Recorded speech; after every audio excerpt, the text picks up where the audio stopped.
How many biscuits did I eat? Did I even eat breakfast? How much water did I drink today? Are you ready to lose that excess weight? Welcome to week 2 of your free 6-week health coaching program. In the last 2 videos, we looked at your profile and your SMART goals.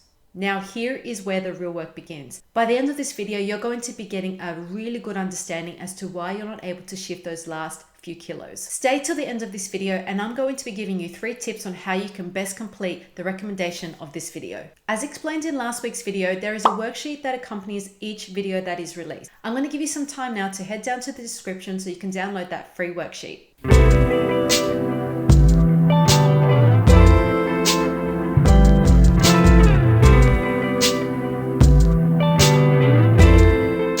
Food diary. Have you heard of a food diary? A food diary is consciously keeping track of all the foods and beverages that you consume over a period of time.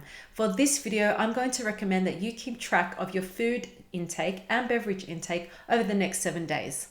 Now, before you dismiss this idea, let me tell you why this tool is so effective to losing weight. A food diary is a fantastic tool for you to keep track on all the foods and beverages that you eat, how much of it you eat, and how often that you eat. Why? Because it's a great visual for you to actually see on paper what you have eaten over a period of time. This diary is for your eyes only, so I want you to be completely honest here. The reason why you need to be honest is that it's going to give you an accurate picture of all the food that you do eat over a day and over the week. As a duty of care as a health coach, I'm going to recommend that you do not use this tool if you have a history of an eating disorder or a history of overthinking food.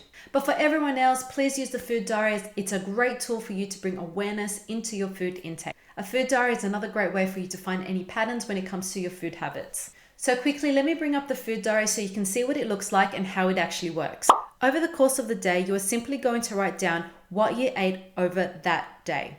For example, if you're starting on a Monday, you would write down what you had for breakfast. For example, 2 slices of toast with a fried egg and a cup of coffee. And then maybe for lunch, you might have had takeaway chicken Caesar salad with a can of Diet Coke. And for dinner, you might write you had a bowl of spaghetti with a glass of wine. For the purpose of this program, we're just focusing on a basic food diary. But if you do want to take it one step further, there are wonderful tools out there that keeps track of your calorie intake, your sugar intake, and other measures. And there you might find some patterns when it comes to emotional eating. If you have any questions about food diaries, feel free to comment below and I will answer them for you. As you complete your food diary over the next 7 days, here are some 3 pointers that I want you to keep in mind. When completing this exercise, take note on how you're feeling. Does it bring up any emotions? Be honest. This tool is for your eyes only, and it's a great way for you to get an accurate reading of your food intake. By being honest, you're also going to hold yourself accountable for your food choices. There is no right or wrong way to keep a food diary, so get creative. In the next video, we're going to be looking at your food diary and exploring your food choices a little bit more in detail. If you haven't already, subscribe, hit the like button and notification bell so you don't miss another video just like this one. Thank you for watching and I look forward to seeing you on the next one.